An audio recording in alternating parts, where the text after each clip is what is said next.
Aloha. I am so excited about our guest today. He offers something that I think people that are dealing with grief and loss really need to know about and don't always think of. And that has to do with unconditional love. And our podcast is Grief and Happiness. And people often say to me when I tell them the name of my podcast, well, those things don't seem to go together, yet they do. And Kute's story is absolutely amazing, and I think he can tell us some things along the way. Good morning, aloha, Kute. I'm glad to have you here. Thanks for having me. I just finished reading your book, The Magic of Surrender, and I'm in awesome. just in the beginning phases of no, I can't remember the name of it. Your big book. The first one. The first one. Yes, you are the one. You are the one. You are the one. Yes. Yes. I love that too. And I can't wait to finish the rest of it. But I love the whole idea of how you look at things, and the idea of surrender is something that I think people who are dealing with grief avoid. So what would you like to say about that? I think there really is no true, authentic surrender without grieving. And that grieving is the doorway and the portal to surrender. Many people get stuck in acceptance. Accepting what is, accept, it is what it is. He is what he is. My husband is what he is. Life is what it is. But without truly allowing the process of grieving, which is often a dimension of experience and feeling that in the self-help spiritual field is missed, that open-hearted, authentic surrender doesn't happen. And I think many times we're afraid to grieve because we're afraid that if we grieve, it will never end. We're afraid that if we grieve, it will last forever.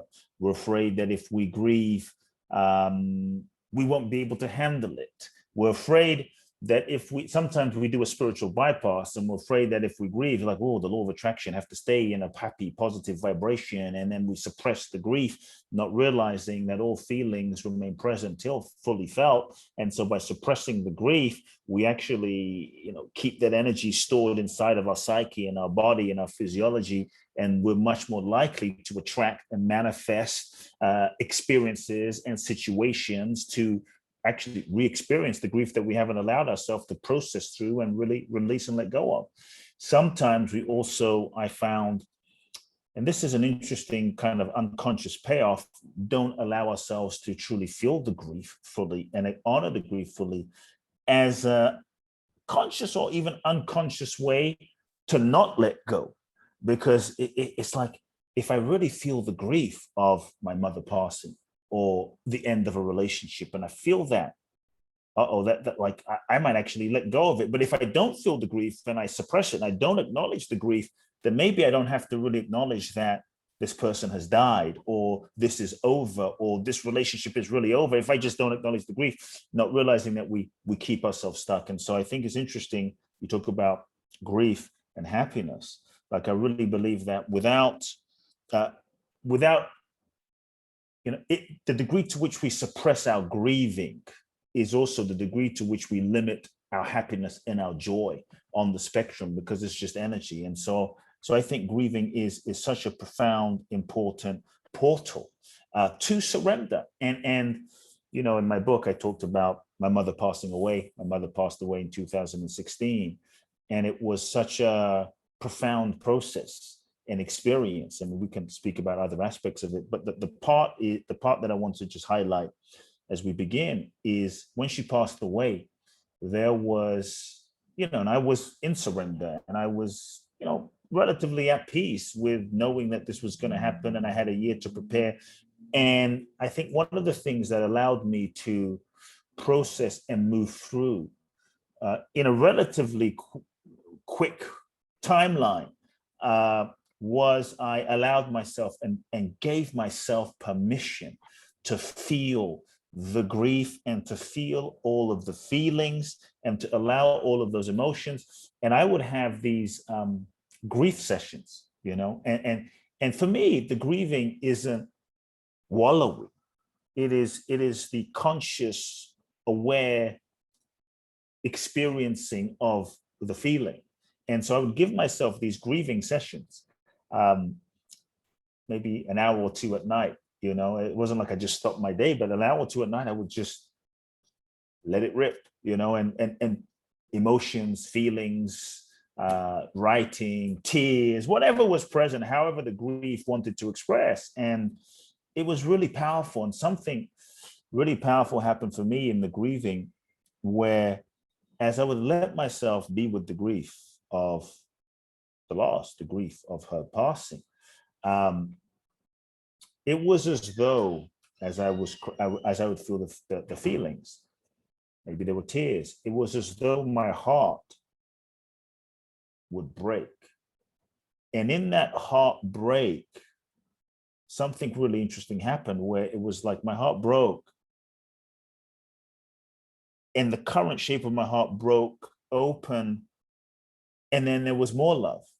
And so it's like the grief kind of allowed the process for the expansion of my heart and more love in the process, in the tears. And so it was like breaking open to more love. And then there was more love. And then there was another, and, you know, grief happens, as you know, in layers and in stages. It doesn't have to happen all at once. And so then there was another layer of grief. And then the shape of my heart would crack open even more. And then there was more capacity to more capacity and love for my mother, more capacity and love in my own inner muscle to feel love for those around me, compassion for those around me. So it was really profound. And I think through the grieving, we learn that there is a greater courage and strength that we find in the grieving and allowing our heart to break open. Because in that breaking open, we experience that we can never truly be broken. And it's only through the grieving and going through the breaking open that we find that it takes a deeper strength to grieve than to hold on and stuff it in and stuff it up and, you know, disconnect and to break open and still feel like I made it through, like I'm okay, like I'm still here, like, wow, there is a spirit, a something inside of me that can't be broken even through the grief, I think arises a profound strength inside. And so I think grieving is a really profound portal to surrender that most spiritual self-help practices don't talk about, and we tend to avoid. But there is no authentic surrender without grief, because, you know, surrender is a death. It's a death of an idea. It's a death of who we thought we were. It's a death of a vision. It's a death of an old version of ourselves. It's a death of a phase. It's a death of a stage of our lives. It's a death of, you know, certain aspect of our youth. It's a death of dreams unfulfilled. It's a death of something. And so to truly be able to open your heart and let go and surrender and open to the new requires grieving, which allows us to honor who we are, where we were, what was, so that we can let that go.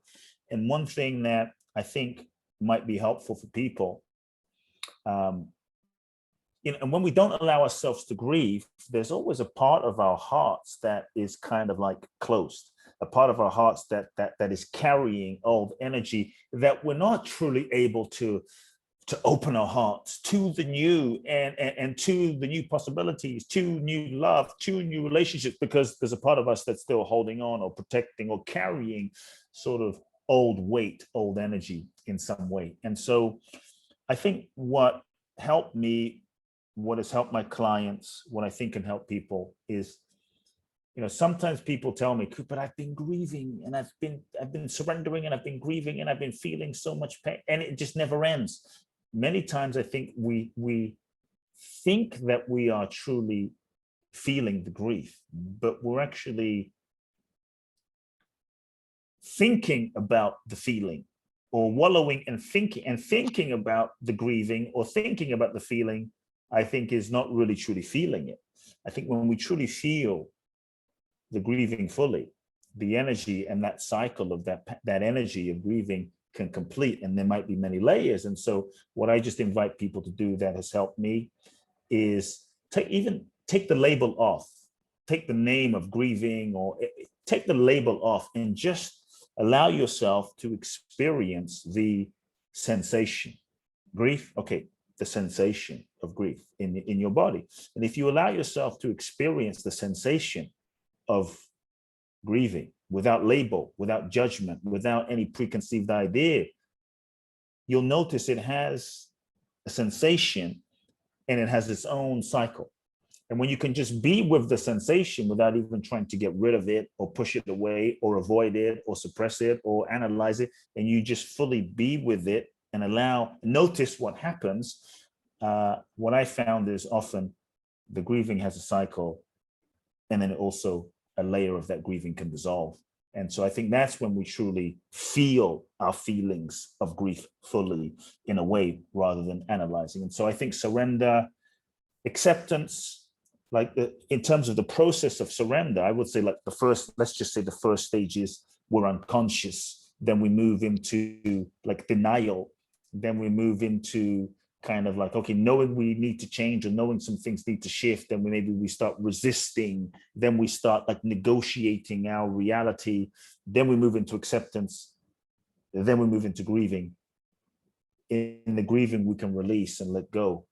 And then we can move into true open-hearted surrender, and trust and flow and openness and the miraculous. And so, one last thing I would just say about surrender to maybe set the frame for the conversation is, I think in our culture today, there is a misconception that surrender is weak, that surrender is passive, that surrender is like giving up, waving the white flag, that if you surrender, you're going to get left behind. If you surrender, you won't manifest your goals, dreams, or desires.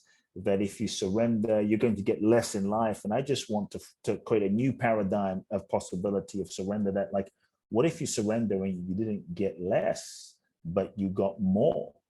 More, maybe not what you expected, but more than you could imagine with your conscious intention and awareness, more than you could have intended for yourself. What if you got more? And so we all want the more, we all want the magic, but there is no true magic without surrender. And so part of surrender requires a letting go of ideas, a letting go of control, or I should say the illusion of control. Part of surrender requires a letting go of, it requires us to stop trying to force life to fit our limited idea of who we think we should be and how we think life should be, a giving up of that, preconceived idea. Surrender, it requires us truly letting go. And in that letting go, we become available and open, truly open to more, open to possibilities, open to the new. And so I think sometimes we're afraid of that because the ego wants to protect itself, to prevent us from getting hurt again, to reinforce our kind of sense of existence and identity. But I do believe that, I really feel in my heart that surrender is perhaps the most powerful thing we can do as human beings. If you look at the great ones, Jesus, Buddha, Mother Teresa, Gandhi, Mandela, at some point, Bruce Lee, Muhammad Ali, they all surrendered themselves to life, to the universe, to their soul, to their mission, to a purpose that was bigger than themselves. And in that surrender, they were able to transcend their own human limitations, and they tapped into another dimension of their potential that was beyond their personality. And that's when I think the magic and life, started to flow through them and was able to use them in ways that they couldn't even imagine. And so those are just a few thoughts to begin our conversation. Wow, it's a lot of really wonderful thoughts. And you made me think too of a couple things that in our society today, we have so much lack of knowledge, lack of understanding about death, Yes. and grief. And you'll have things like people who are working will have their boss tell them they have to come back in 2 days, or they don't need time off to go to the funeral. That I've heard people telling me that. And when they have that, they have the perception that there's something wrong with them because they're not better yet. They're not over it. They're not okay. And I think a lot of that comes, well, first from not talking about it, so people don't really understand what happens when you're dealing with grief and loss.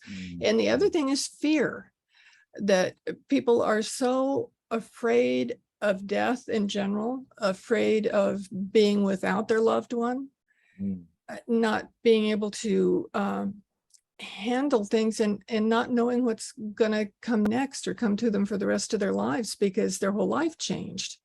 And I really, my belief is you have to find a way to release that fear so that you can get to that point. That's kind of the surrender part for me, so that you can get that to that point of love, unconditional love. Yes. Does that make sense? Absolutely. Yeah, absolutely. Yeah, it's an alignment. It's definitely in alignment. Yeah. Yeah, it is. It's just it's a surrendering to, as opposed to a surrendering away from something. Like you're surrendering to love instead of yeah, I think it's not the way I see it, it's not a surrendering to something outside of yourself.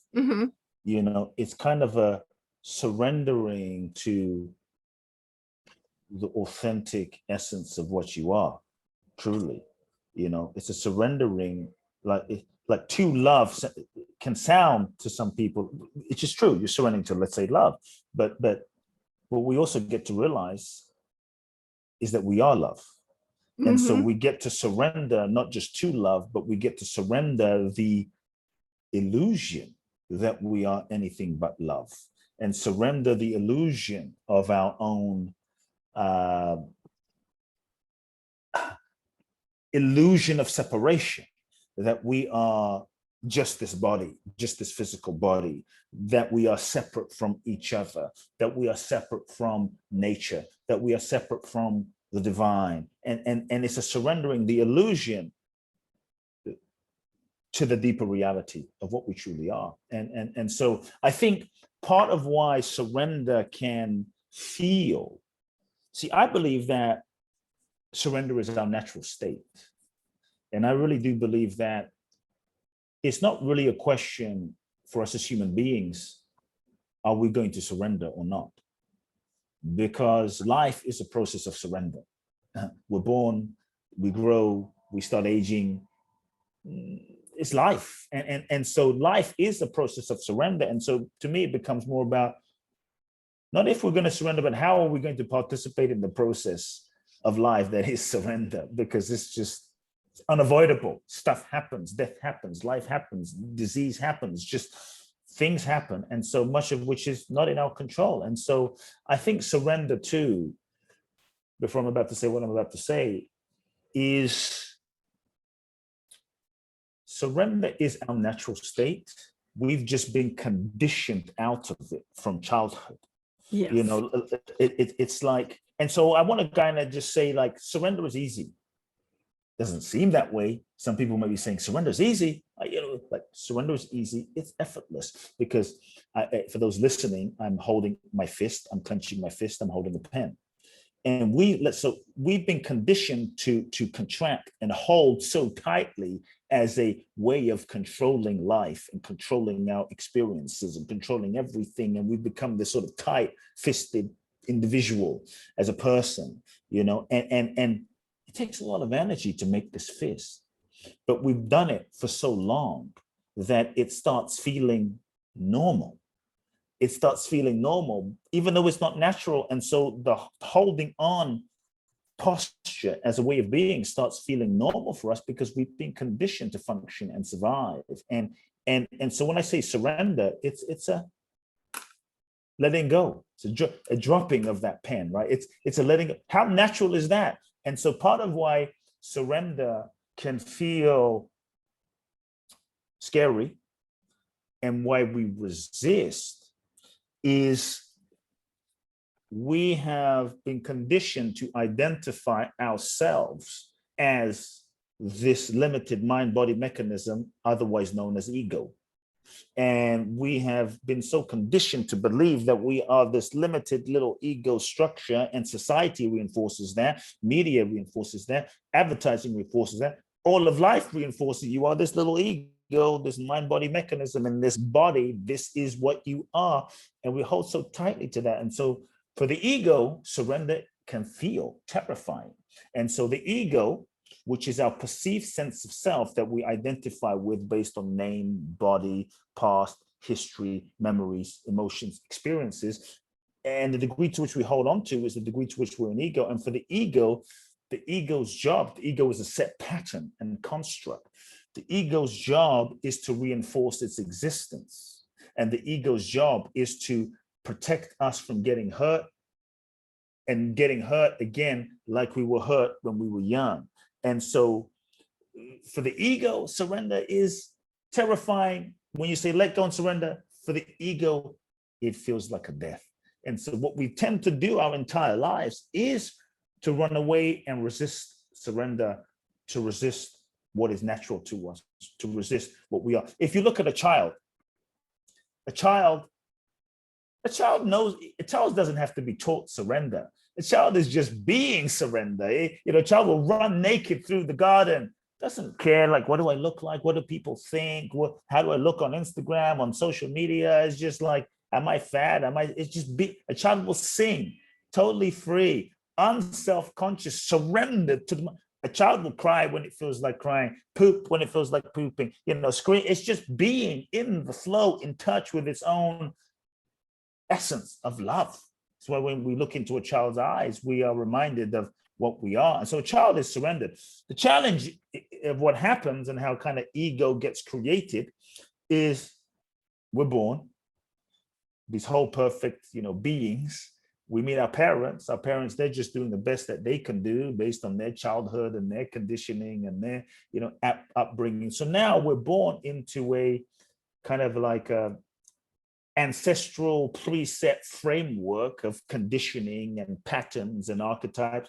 And maybe dad was crazy. Maybe mom was an alcoholic. Maybe they were fighting all the time, a lot of heightened emotion, instability. Maybe they were just amazing people, but they didn't know how to meet our emotional needs. And so as children, two things happen. The first thing is we learn to shut down and disconnect. Shut down, disconnect, not feel the pain of what is going on around us. Shut down, disconnect, not feel, not feel, not feel, not feel. Don't feel the grief, don't feel the pain, don't feel the sadness, don't feel those emotions. Suppress.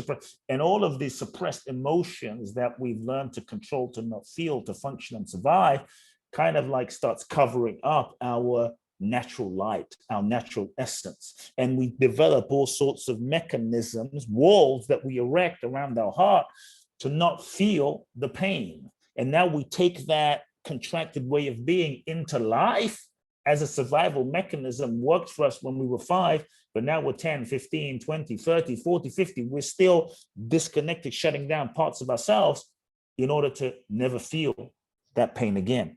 It's ego, not good or bad. It's just a mechanism that we got conditioned and learned to be. And I think, talk about grief, I actually think that sometimes we have grief that we're not even aware of and conscious of. Not because like someone died, but because of we've so disconnected from parts of ourselves.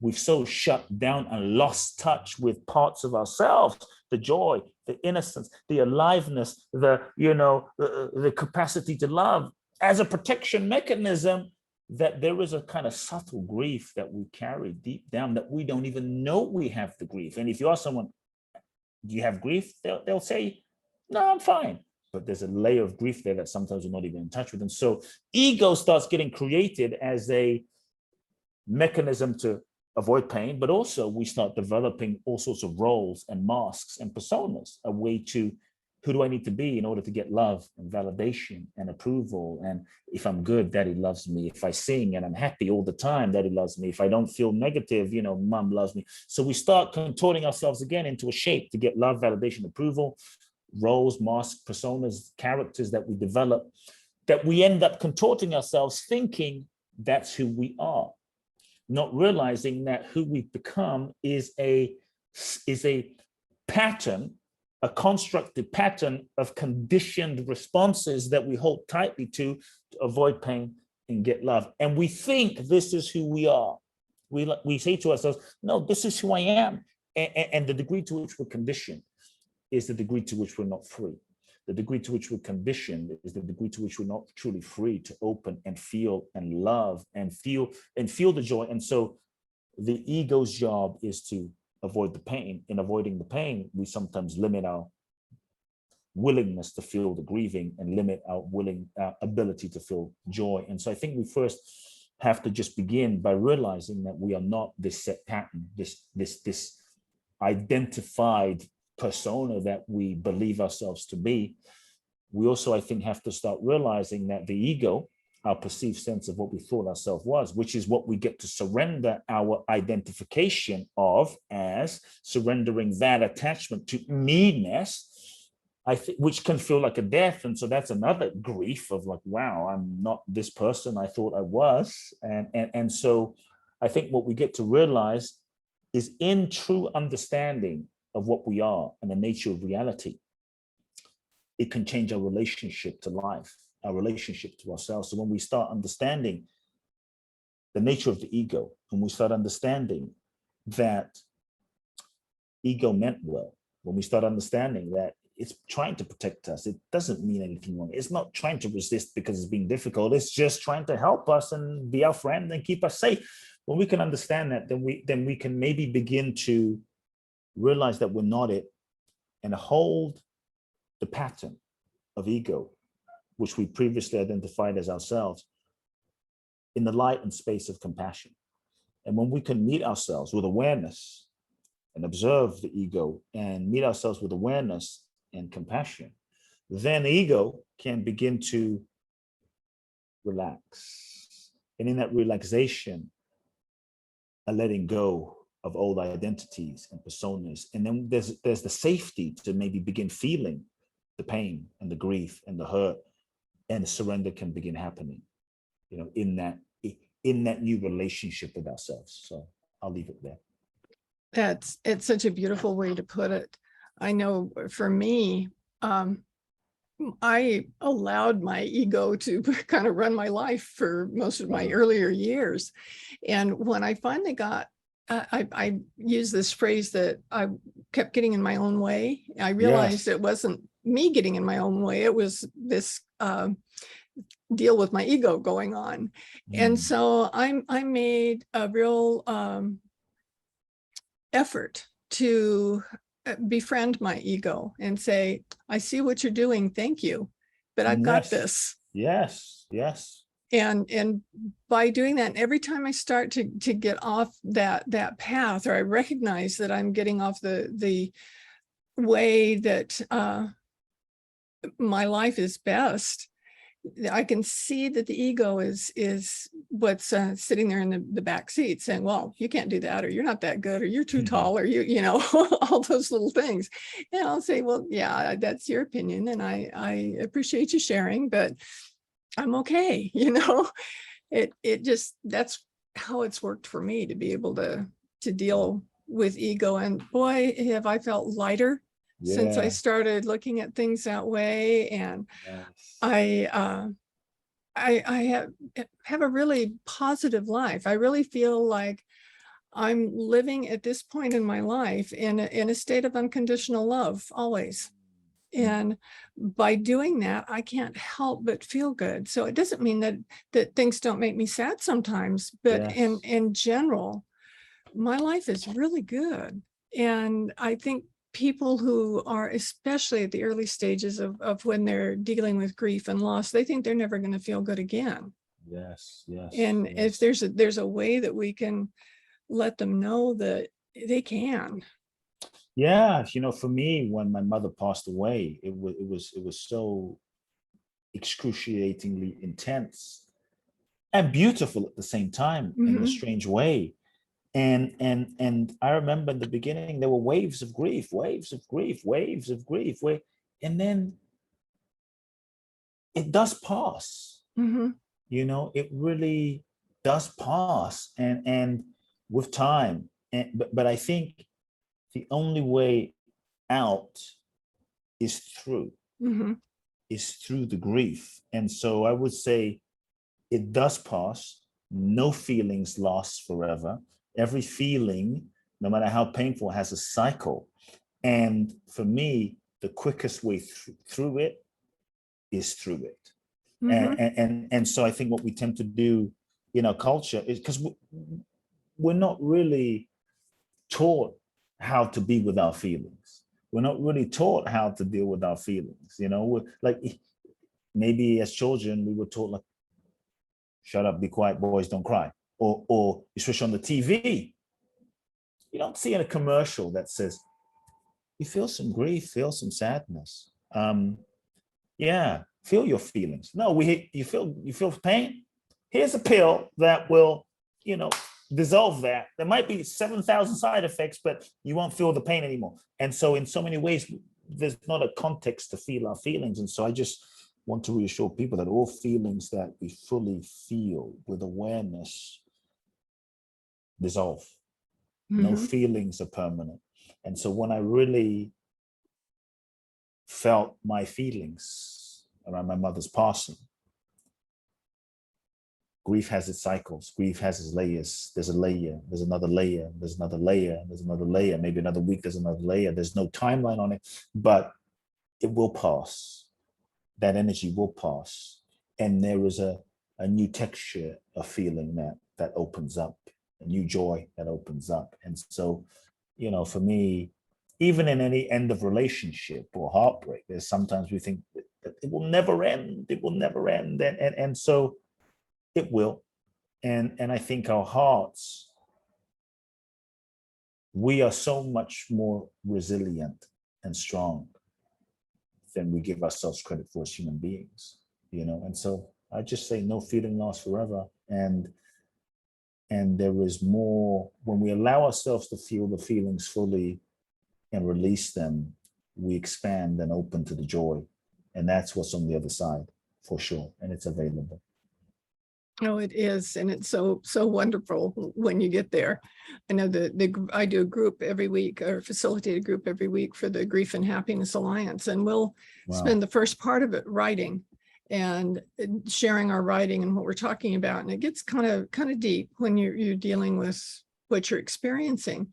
But we always end the session with a happiness practice, something that they can do and kind of lift themselves up so that they're not just people stew on their grief. They just get it so that they can't get beyond or get out of their head with it. And if you can give them something else, they can find something else to lighten things up and see the beauty of the world, see the beauty of a relationship. I just saw a really tiny baby this morning, and you just can't help but smile Hmm. when you see something that's just really beautiful and precious. But a lot of people who are dealing with grief and loss won't allow themselves to smile because they feel guilty. They feel like they shouldn't do that. How could they Yes. possibly be happy when their loved one's gone? Mm. And Yep. I always tell them their loved one's always still there in their heart. They Yes. don't You know they're what was so interesting that you just triggered the thought was I remember when my mother passed away, it was a strange thing. I ended up feeling closer to her Mhm. when she was gone than even when she was alive. And I was very close to her. And so what was strange is the real essence of the relationship with another is not simply the physical. Mhm. And the more we are identified with ourselves as an ego, the more we tend to identify with another as an ego. And so that when the form changes, we think they're gone. But if I were to ask you or anyone listening, like, if you think about your father, your mother, that person, where do they exist? The truth is they exist within you. Mhm. That relationship with them is within you. And so at that level, they are always present. They're always alive within you. Your relationship with that person within yourself is always there. My mother said something, and so all forms will change in life. Mm. That's something we have to accept. But forms change, but the love and the connection, lasts forever. And so when my mother passed away, before she passed away, I got to spend the year with her. And I was flying back and forth from Los Angeles to London every month for a week, which was intense, just to be with her. And I got to spend, 8 to 10 hours each month in chemo sessions with my mother, holding her hand, and talking with her about nothing and everything. And about 6 months into this process, the doctors finally said, look, there's nothing we can do for you. So get your affairs in order. Could be days, weeks, or months. And I looked my mother in the eyes and I said to her two things. The first thing was, are you afraid? And my mother's a little Japanese woman. She said, I'm not afraid because I know I'm not just this body, that this body is a temporary vehicle for my soul, and that what I am is beyond birth, beyond death. And so even when this body will go, but what I am will always be present, and I will always be with you. And so I really believe that even though the form of our loved ones change, the connection, the love, the spirit, it's always there. We're always connected to them. And that relationship, even though it's not in the physical, it's like transform into a new room.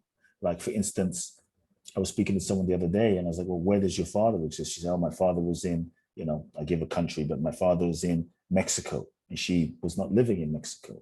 So on some level, he's in a different room.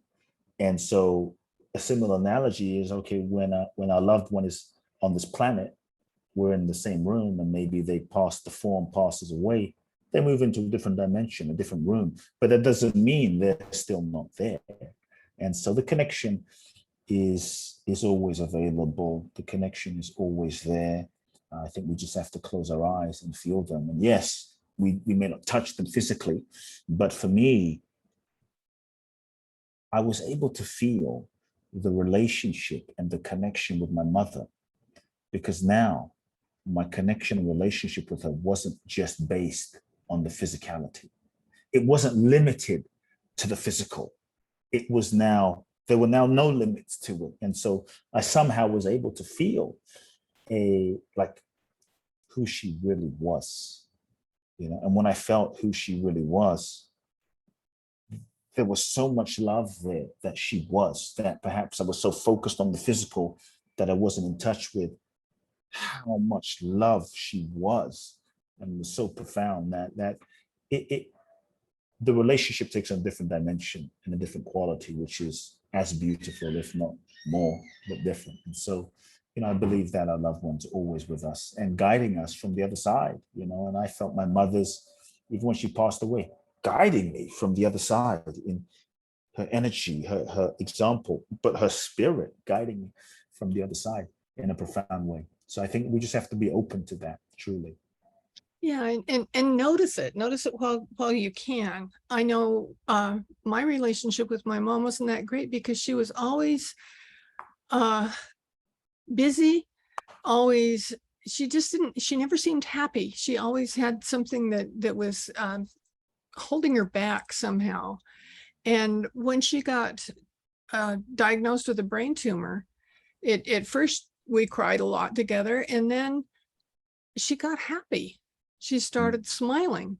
And I realized that she saw that she was she was in the process of letting go of all the materialness of her life. That she was seeing that, because my dad had died several years before, and she never smiled again after dad died until she got this diagnosis. And after she did that initial crying, she smiled more and more.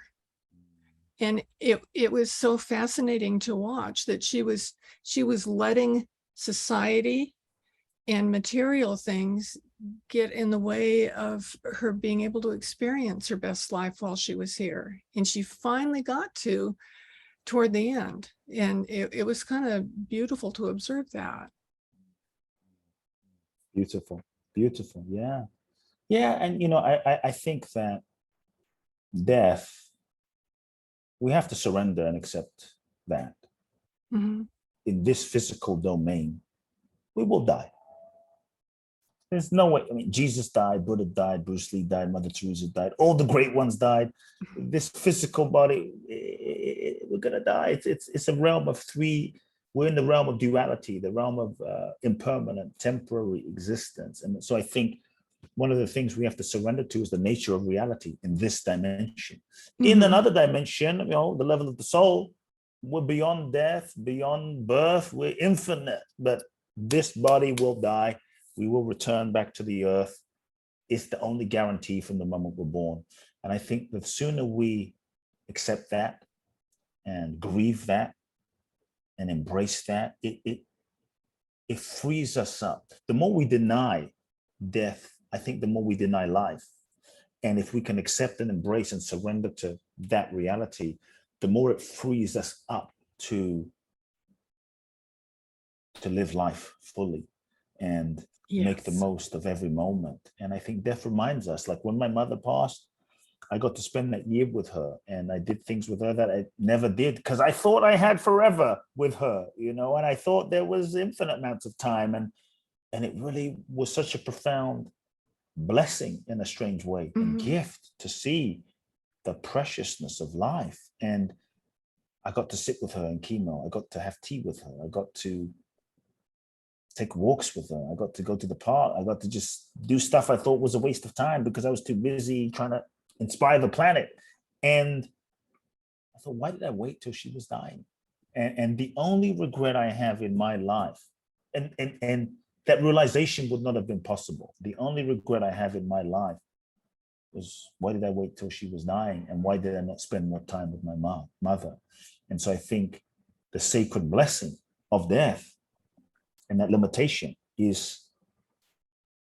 it's freed me up to appreciate the preciousness of each moment, even now, so that how I live my life from that moment, in my relationships, is to love more fully and to savor each moment and to be, as present as possible. Because I think one of the great griefs is to live life or get to the end of one's life and be full of regret of the Mhm. life that wasn't lived, because then while we were alive, we were actually dead while Yes. alive, Yes. and that is a real grief while living. It is. I have two examples, or my two husbands who died, Wow. and they both died of the same thing. Didn't know when I married the last one that he had anything at all. So it was a surprise, but they both were ill the last 2 years of their lives. And I was with them continually during those periods. And Jacques, the first one who died, was a bioethicist, and his whole lifelong learning journey had to do with living and dying intellectually, and bringing hospice in and doing bereavement groups and doing all that sort of thing. But when he got really sick, I didn't realize it, unfortunately, till the end, that he was being in the hospital. He was having treatments that were miserable for him and going through all these physical things because he thought he was going to get better. He thought he was doing those things to get well. And right before he died, he said, am I going to get better? And I thought, oh my gosh, why didn't you ask me that 2 years ago? And we had an integral relationship, and I said, no. And within an hour, I was getting him in the car to go to dialysis, and he looked up at me with this look of shock on his face and said, oh shit.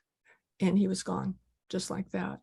And it broke my heart, because I thought, had I known, because it just didn't cross my mind that was what was going on for him. And then when Ron started having symptoms and getting sick, we were in such a different place. He was a New Thought minister, And we very much believed in living in the moment and making the best of everything that we could. And his last week was the most beautiful thing I ever saw. And he transitioned so peacefully. And it was because of his perspective on the whole thing.